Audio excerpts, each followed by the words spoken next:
Today is 3 weeks that Indigo's been here training, and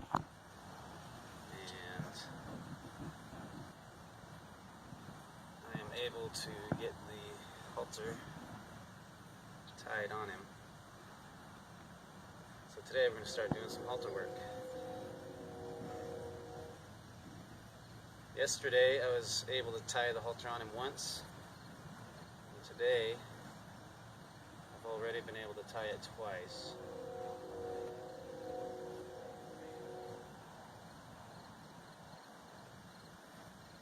As long as he stands still here, I'll get this one tied in.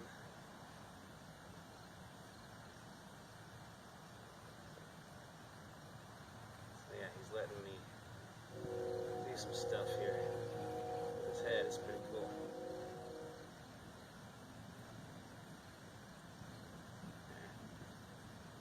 So that's tied, you can see. It's on his head. That's good.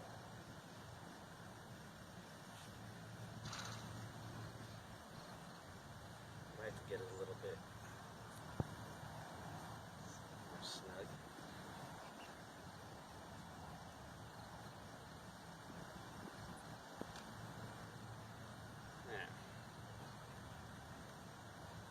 Okay, so that's nice. Now, while that's on his head, I want to be able to toss this rope on it. Now I'm basically starting groundwork. So with this halter on, I'll be able to control his head more than I could with just a rope around his neck, because the rope around his neck doesn't give me as much leverage. But with this, right at his nose, I can control his head a lot more. But I'm going to make this a good experience for him, and I'm not going to start yanking on his face right away. I'm going to let him carry this halter around, dragging the lead rope, and kind of get used to it all on his own. And then I'll pick up the lead rope and start putting pressure on his nose, and get him to start learning how to face up to me off of the pressure on his nose. And from here, it's going to be super easy, because he is really trusting of me. Once I'm up close here, he's pretty trusting of just this. So now I just have to work my way back down his body and get him to let me touch his body, move his body around without taking off running, which is kind of a process, because he's going to want to run away from me at first when I start moving his body around. But as he gets the pressure on his nose from this and has to learn to face me all the time, he's going to start learning not to run away and just to move his body and always face up. But for now, I'm going to let him drag this around. So if he wants to move around, he's going to feel that. He's going to try to get it off his head by shaking his head and stuff, but I just want him to figure it out without my input at all.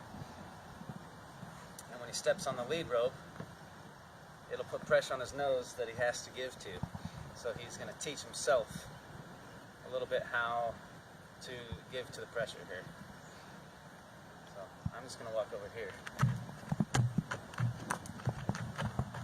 Let's see how he does.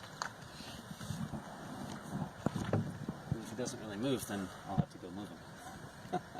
If he just stands there waiting. He's licking his lips. He's alright with it. So who knows, this might go better than I thought. It might go worse. You never know.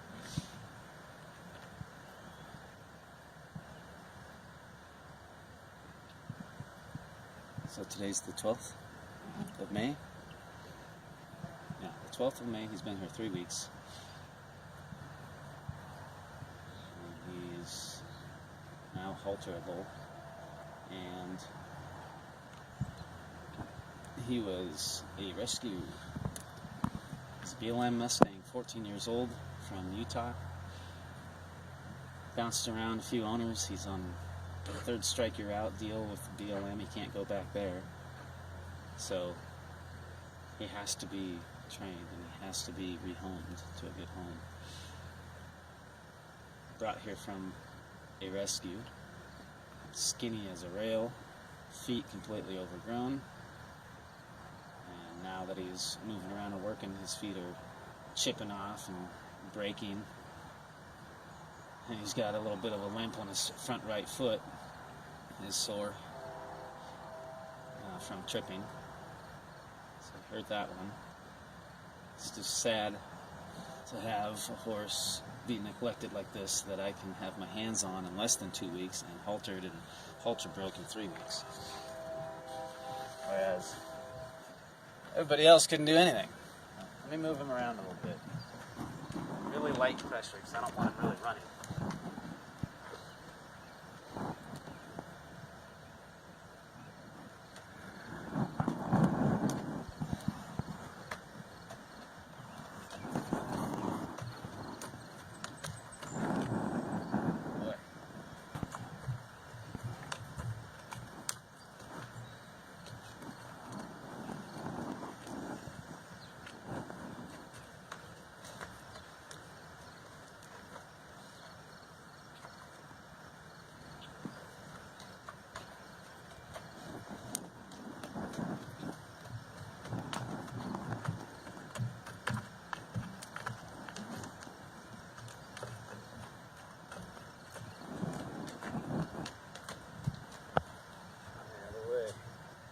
So this is nice because he's not taking off. If I give the light pressure, he's trusting me a lot more.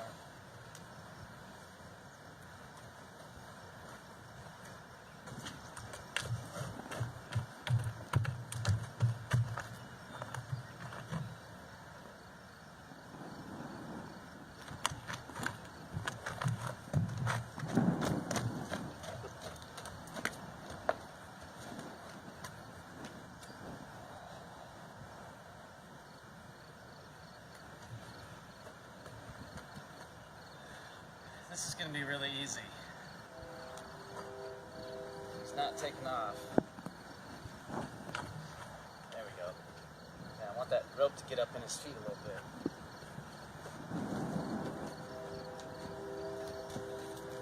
There he goes. Now he's trying to get rid of it.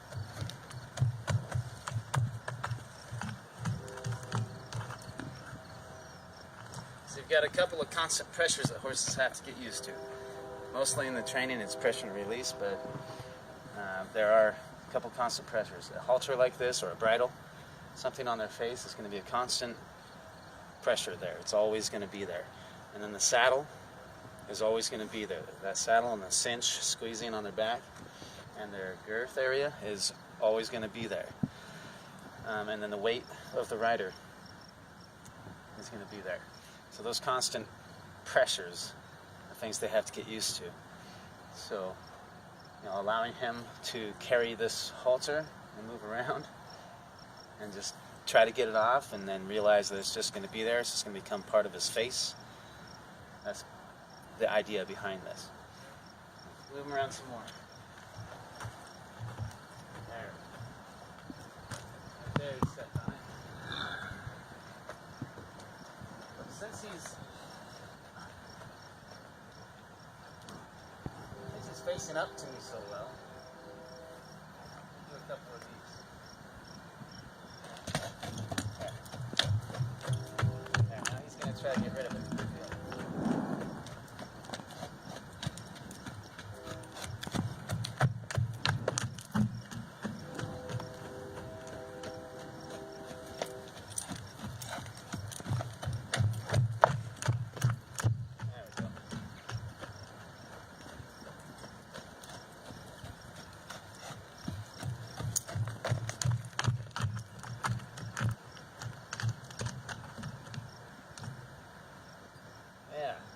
Like that. So yeah, he's shaking his head, trying to get rid of it.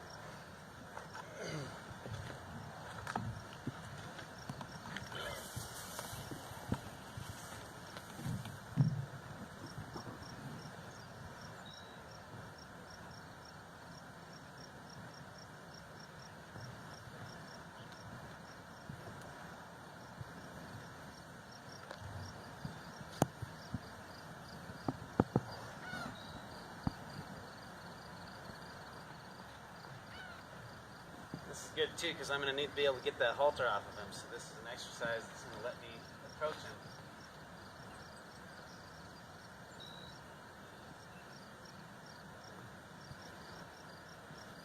Alright, so I'm just going to move right into having his face. Oh, there's that. Never mind. He's going to move. There we go.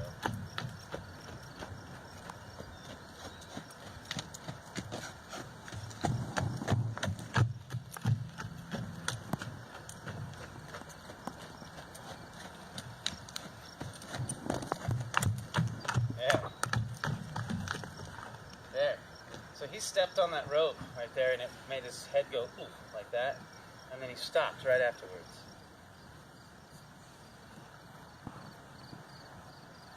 I think that's mainly because he's already known what that little pull means, because when I had the rope on his neck and I would pull, that was always for him to face up to me. So we've got him trained already on that.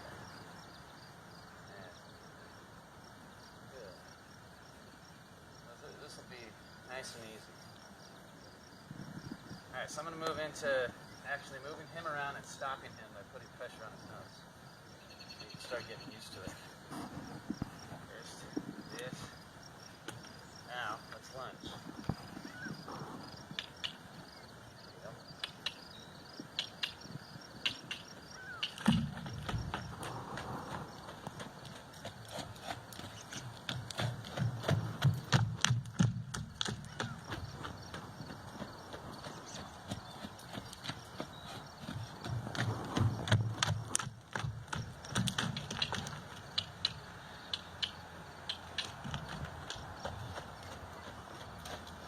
So now he's really learning how to lunge. We'll stop here. There. So that's the first time he's ever really had pressure on his nose.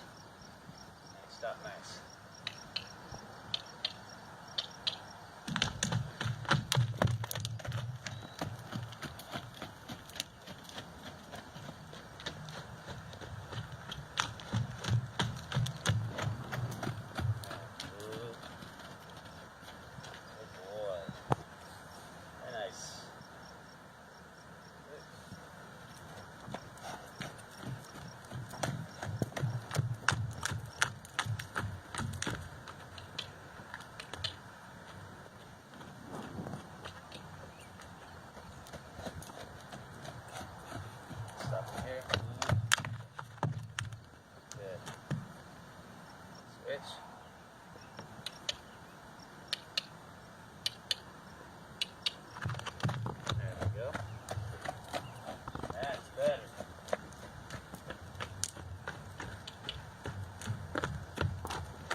So, next thing is, if I can get him to turn and yield his hindquarters from me without taking off. That's the next deal here.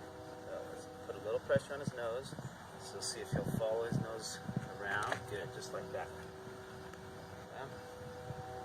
Same thing on this side. Follow his nose. Follow his nose around just like that. So I got to put the little pressure on his nose, so that it turns his nose into a pivot point. So his nose is like grounded, like you have it solid to the ground, so he has to pivot his butt around. As soon as he does that, this becomes super loose, so there is no more pressure on his nose. So from that angle you can see, I take up my slack, a little bit of pressure on his nose while I walk over, there, and that lets him feel like he needs to. It's necessary for him to move his butt instead of take off that way, because there's pressure that way.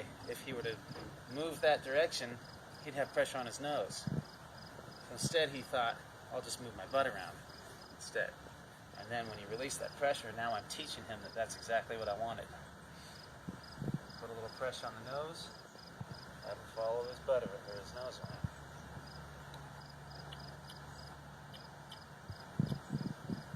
Even that's good, because he just gave to all that pressure on that halter and brought his nose all the way over here, which is great.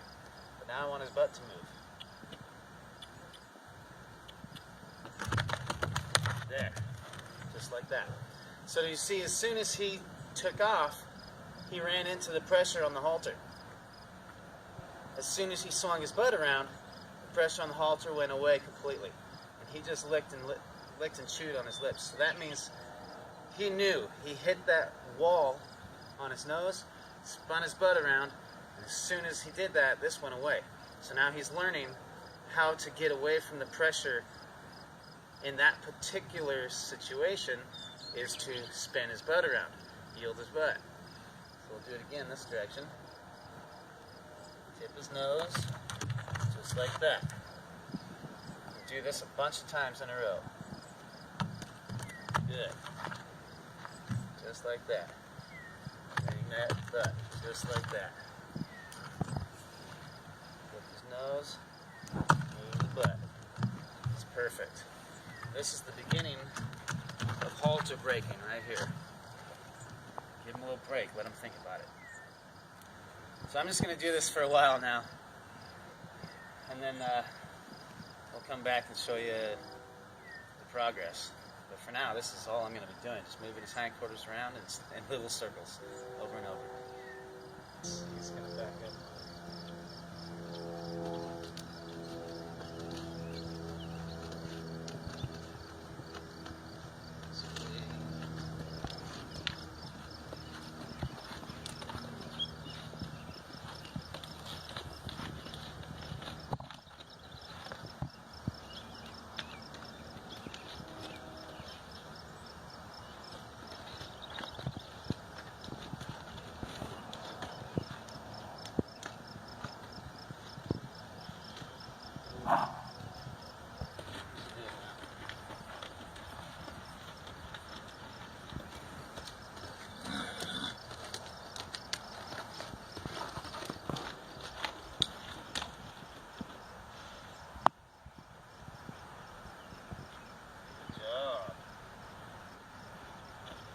Perfect.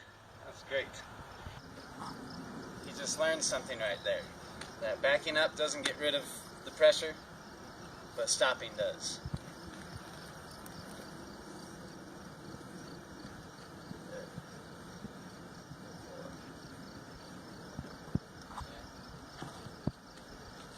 That was good.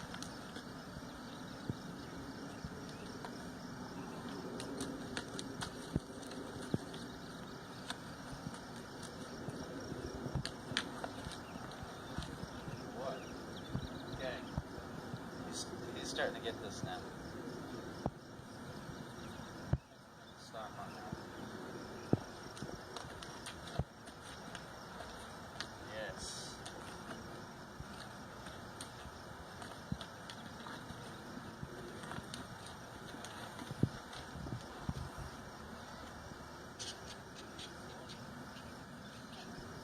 Awesome.